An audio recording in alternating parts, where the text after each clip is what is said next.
सारी संगत की हजूरी च ते जथेदार सरदार रणजीत सिंह जी सिंह साहब असी तुहानूं जी आया कहने ते फतेह की सांझ पाने वाहिगुरू जी का खालसा वाहिगुरू जी की फतेह। हमेशा इतिहास च कुछ शख्सियतां इहो जिहियां हुंदियां जिहड़ियां सानूं प्रेरणा ते सेध दिंदियां जां जिन्हां तो असीं प्रेरणा ते सेध लैंदे आ। कुछ शख्सियतां हुंदियां जिन्हां दी बुत प्रस्ती कीती जांदी आ, पर इतिहास की शख्सियत जिन्हां मान सन्मान दिता जांदा है साडे दिलां च वसदी आ, वो हमेशा प्रेरणा ते सेध देऊगी सानूं। ते सिंह साहब ते साडे नाल बैठे आ ते इहो जिहियां रूहां जदों साडे कोले होण जिन्हां तो प्रेरणा ते सेध मिलदी आ, असीं बड़ा माण महसूस करदे आ। तुसीं इत्थे आए हो, सानूं हौसला अफजाई दित्ती आ, हल्लाशेरी दित्ती आ, सो बड़ा माण महसूस करते हैं। असीं तुहाडे तो बड़ा कुछ सीखना सीखते हैं ते उन्हां राहां ते चलण दी कोशिश भी करांगे। तुहाडे नाल दो चार गल्लां साझीआं करनियां सी जिहड़ियां मैं समझदा बड़ियां जरूरी आ। पंजाब या किसानी, सारे साडे किसान ते मजदूर ये सिर्फ ऑर्डिनेंसेस की लड़ाई नहीं लड़ रहे। पंजाब अज आपदी होंद की लड़ाई लड़ रहा बाकी सूबियां तो साडी पोजीशन साडी स्थिति थोड़ी जी वखरी आ। वखरी आए आ साडे तो साडी धरती खोण की साजिश रची जा रही आ। हालांकि ये साजिश पिछले 40-50 60 या 70 सालों तो रची जा रही आ, पर हुण प्रतख रूप च साडे सामने आ गई आ। एक रूप उहदा तुसीं साडे नाल गल्लां करके गए हो, सानूं ये गल साडे नाल साझी कीती आ। प्रवास बहुत वड्डा मसला पंजाब लई। प्रवास क्यों हो रहा, असीं उन्हां हालातां नाल हजे तक मुखातम ही नहीं होए। साडी कोई यूनीवर्सिटी, किसी विद्यक अदारे ने, किसी बुद्धिजीवी ने इस ते गल ही नहीं की। इत्थों साडे साडे समाज का बंतर भी जिथे असीं पहुँच चुके हैं वो समझ आ जाती है। साडे प्रवास लगातार सानू साडी धरती नालों तोड़ रहा, साडियां जड़ां नालों तोड़ रहा। उस तरह सरकार या सरकारां दियां समय समय तो सरकारां दियां नीतियां ने सानू साडी धरती नालों ते साडे फलसफे नालों तोड़िया। ये प्रतख रूप च इन्हां ऑर्डिनेंसिस के थ्रू साडे सामने आ गई है गल, क्योंकि गुरु नानक साहब का फलसफा जिहड़ा साडियां रूहां च वसदा, जिवें मैं हमेशा संगत नाल ये गल साझी करदा हुन्ना, जिद्दां गुरु नानक साहब ने पांधे दी फट्टी ते एकमकार वाहता सी, उद्दां ही एक कौम की विलखणता, साडी कौम की खुद मुख्तियारी ते साडी कौम का स्टेटहुड डिसाइड करता सी। साडे च सॉवरनिटी की भावना, आज़ादी की भावना उद्दां ही देती सी। जदों गुरु नानक साहब ने जनेऊ पाउण तो मना करता सी, उद्दां ही असीं सिस्टम नूं जां मन्नियां होईयां धारनावां नूं जिहड़ियां साडे मनां ते मानसिक तौर ते साडे उत्ते गलबा पाउंदियां सी, उन्हां दा खंडन शुरू करता सी। इस तरह जदों गुरु नानक साहब ने कहा पवन गुरु पानी पिता माता धरत महत, हुण जिवें असीं साडी धरती नाल जुड़े आ, असीं तां दर्जा जिहड़ा गुरु नानक साहब ने दिता मां दा दर्जा दिंदे आ साडी धरती नूं। गल साडी रूहां दी आ, साडी रूहां च वसी आ साडी धरती।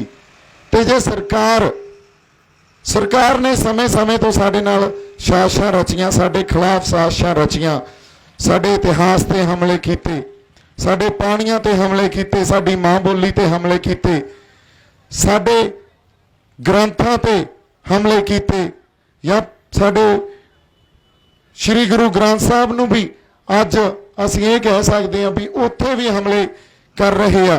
पर एक गल सरकार दे समझ च आ गई, साडे ते नशे भी दिते, जवानी नूं बेरोजगारी भी दिती, पर एक गल प्रतख रूप च सरकार ने भी समझ ली भी ये आपदी धरती नाल जुड़े आ, इन्हां दा फलसफा इन्हां दी धरती च पिया, इन्हां नूं इहदी धरती नाल जोड़ो। जदों धरती नालों टुट गए, इन्हां दी विलखणता, इन्हां दी खुद मुख्तियारी, इन्हां च आज़ादी दी सॉवरनिटी दी भावना जिहड़ी गुरु नानक साहब दे गए सी या 10वें पातशाह साडे अंदर दे गए सी, वो टुट जूगी। तो सानू साडी धरती नालों तोड़िया जा रहा अज। इस करके पंजाब आपदी होंद दी लड़ाई लड़ रहा जी। पंजाब दे इस लड़ाई विच जदों ਜੇ ਅਸੀਂ ਸਿਰਫ ਅੱਜ ਸਾਡੇ ਇੱਕ ਹੋਰ ਅਸੀਂ ਖਤਾ ਖਾ ਜਾਂਦੇ ਹਾਂ ਜਦੋਂ ਅਸੀਂ ਕਿਸੇ ਮੁਸੀਬਤ ਨਾਲ ਲੜਦੇ ਹਾਂ ਜਾਂ ਕੋਈ ਮਸਲਿਆਂ ਨਾਲ ਲੜਦੇ ਹਾਂ, ਅਸੀਂ ਹਮੇਸ਼ਾ ਮਸਲਿਆਂ ਨੂੰ ਹੀ ਮੁਖਾਤਬ ਹੁੰਦੇ ਹਾਂ, ਮਸਲਿਆਂ ਦੇ ਨਾਲ ਲੜਨਾ ਸ਼ੁਰੂ ਕਰ ਦਿੰਦੇ ਹਾਂ। ਪਰ ਮਸਲੇ ਕਿਸੇ ਹਾਲਾਤ ਚੋਂ ਪੈਦਾ ਹੁੰਦੇ ਆ, ਕਿਸੇ ਖਾਸ ਤਰ੍ਹਾਂ ਦੇ ਹਾਲਾਤ ਦੀ ਦੇਣ ਆ ਉਹ ਮਸਲੇ।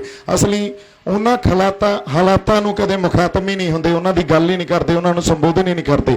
ਸੋ ਅੱਜ ਜਿਹੜੇ ਮਸਲਿਆਂ ਦੇ ਕਰਕੇ ਅਸੀਂ ਇੱਥੇ ਸਿਰ ਜੋੜ ਕੇ ਬੈਠੇ ਹਾਂ, ਜਾਂ ਜਿਨ੍ਹਾਂ ਮਸਲਿਆਂ ਦੇ ਖਿਲਾਫ ਐਡਾ ਵੱਡਾ ਉਭਾਰ ਪੰਜਾਬ 'ਚ ਹਰ ਵਰਗ ਦੀ ਸ਼ਮੂਲੀਅਤ ਨਾਲ ਪੈਦਾ ਹੋਇਆ, ਉਹਦੀ ਜੜ ਕਿੱਥੇ ਪਈ ਆ? ਉਹਦੀ ਜੜ ਉਹਨਾਂ ਹਾਲਾਤਾਂ 'ਚ ਪਈ ਆ ਜਿੱਥੋਂ ਇਹ ਆਰਡੀਨੈਂਸਸ ਪੈਦਾ ਹੋ ਰਹੇ ਆ, ਜਿੱਥੋਂ ਇਹ ਮਸਲੇ ਸਾਡੇ ਸਾਹਮਣੇ ਪੈਦਾ ਹੋ ਰਹੇ ਆ। ਸਾਨੂੰ ਉਹਨਾਂ ਮਸਲਿਆਂ ਨਾਲ ਨਜਿੱਠਣ ਨੂੰ ਮੈਨੂੰ ਲੱਗਦਾ ਵੀ ਅਸੀਂ ਪਾਰਟੀਬਾਜ਼ੀ ਵੀ, ਆਪਸੀ ਧੜੇਬੰਦੀ ਵੀ, ਹਉਮੈ ਵੀ, ਇਹ ਸਭ ਕੁਝ ਅੰਦਰੂਨੀ ਲੜਾਈ ਨਾਲ ਵੀ ਨਜਿੱਠੀ ਜਾਂਦੇ ਆ, ਤੇ ਬਾਹਰਲੀ ਇੱਕ ਬਹੁਤ ਵੱਡੀ ਹੁਕਮਰਾਨ ਧਿਰ ਨਾਲ ਵੀ ਨਜਿੱਠੀ ਜਾਂਦੇ ਆ, ਉਹਨਾਂ ਨਾਲ ਵੀ ਲੜਾਈ ਲੜੀ ਜਾਂਦੇ ਆ।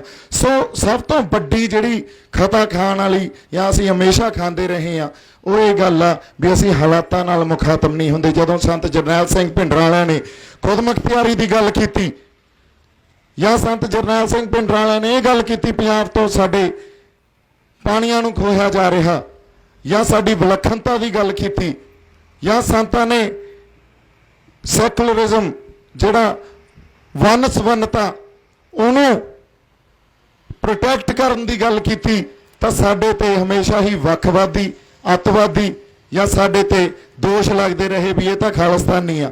ਜੇ ਝਾਰਖੰਡ 'ਚ ਬੈਠਾ ਸ਼ਿਬੂ ਸੁਰੀਨ ਇਹ ਗੱਲ ਕਰਦਾ ਵੀ ਖੁਦਮੁਖਤਿਆਰੀ ਸਟੇਟ ਕੋਲੇ ਹੋਣੀ ਚਾਹੀਦੀ ਆ, ਝਾਰਖੰਡ ਦੇ ਜਿਹੜੇ ਨੈਚੁਰਲ ਰਿਸੋਰਸਿਸ ਆ, ਕੁਦਰਤੀ ਉਹਨਾਂ ਕੋਲੇ ਜਿਹੜੇ ਤੱਤ ਆ, ਉਹਨਾਂ ਨੂੰ ਸਰਕਾਰ ਨੂੰ ਨਹੀਂ ਖੋਣਾ ਚਾਹੀਦਾ, ਤੇ ਉਹ ਹੌਲੀ ਹੌਲੀ ਉੱਥੇ ਖੇਤਰੀ ਪਾਰਟੀ ਬਣਾ ਕੇ ਸੀਐਮ ਬਣ ਜਾਂਦਾ। ਅਸੀਂ ਕੀ ਗਲਤ ਗੱਲ ਕੀਤੀ ਆ? ਅਸੀਂ ਖੁਦਮੁਖਤਿਆਰੀ ਦੀ ਗੱਲ ਕਰਦੇ ਹਾਂ, ਅਸੀਂ ਉਹੀ ਗੱਲ ਕਰਦੇ ਹਾਂ ਜੋ ਅਮਰੀਕਨ ਕਨਸਟੀਟਿਊਸ਼ਨ 'ਚ ਵੀ ਕੀਤੀ ਗਈ ਆ, ਜੋ ਬ੍ਰਿਟਿਸ਼ ਕਨਸਟੀਟਿਊਸ਼ਨ 'ਚ ਵੀ ਕੀਤੀ ਗਈ ਆ, ਤੇ ਹਿੰਦੁਸਤਾਨ ਦੀ ਕਨਸਟੀਟਿਊਸ਼ਨ 'ਚ ਵੀ ਗੱਲ ਕੀਤੀ ਗਈ ਆ ਖੁਦਮੁਖਤਿਆਰੀ ਦੀ। ਹਿੰਦੁਸਤਾਨ 'ਚ ਗੱਲ ਕੀਤੀ, ਕਨਸਟੀਟਿਊਸ਼ਨ 'ਚ ਗੱਲ ਕੀਤੀ ਗਈ ਆ ਫੈਡਰਲਿਜ਼ਮ ਦੀ, ਹਿੰਦੁਸਤਾਨ ਦੀ ਕਨਸਟੀਟਿਊਸ਼ਨ ਗੱਲ ਕਰਦੀ ਆ ਸੈਕੂਲਰਿਜ਼ਮ ਦੀ, ਹਿੰਦੁਸਤਾਨ ਦਾ ਸੰਵਿਧਾਨ ਗੱਲ ਕਰਦਾ ਡੈਮੋਕ੍ਰੇਸੀ ਦੀ, ਤੇ ਅਸੀਂ ਤਾਂ ਉਸ ਸੰਵਿਧਾਨ ਨੂੰ ਪ੍ਰੋਟੈਕਟ ਕਰ ਰਹੇ ਹਾਂ। ਸਾਨੂੰ ਖਾਲਿਸਤਾਨੀ ਕਿਉਂ? ਸਾਨੂੰ ਵੱਖਵਾਦੀ ਕਿਉਂ? ਵੱਖਵਾਦੀ ਜਾਂ ਜਿਹੜੇ ਅੱਤਵਾਦੀ ਆ ਉਹ ਤਾਂ ਫਿਰ ਉੱਥੇ ਸੰਸਦ 'ਚ ਬੈਠੇ ਆ, ਜਿਹੜੇ ਕਾਨੂੰਨ ਬਣਾਈ ਜਾਂਦੇ ਆ, ਜਿਹੜੇ ਕਿਸਾਨਾਂ ਦੀ ਗੱਲ ਨਹੀਂ ਸੁਣ ਰਹੇ, ਮਜ਼ਦੂਰਾਂ ਦੀ ਗੱਲ ਨਹੀਂ ਸੁਣ ਰਹੇ।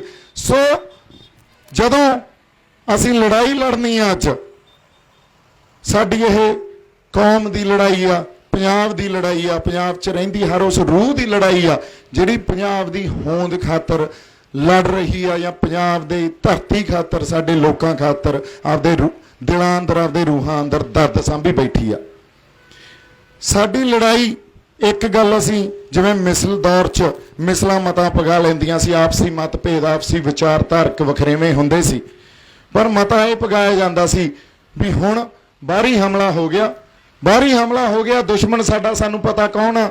ਉਦੋਂ ਉਸ ਵੇਲੇ ਦੀ ਹੁਕਮਰਾਨ ਧਿਰ ਆ, ਸਾਡੀ ਲੜਾਈ ਇਕੱਠੇ ਹੋ ਕੇ ਉਸ ਹੁਕਮਰਾਨ ਧਿਰ ਦੇ ਖਿਲਾਫ ਆ।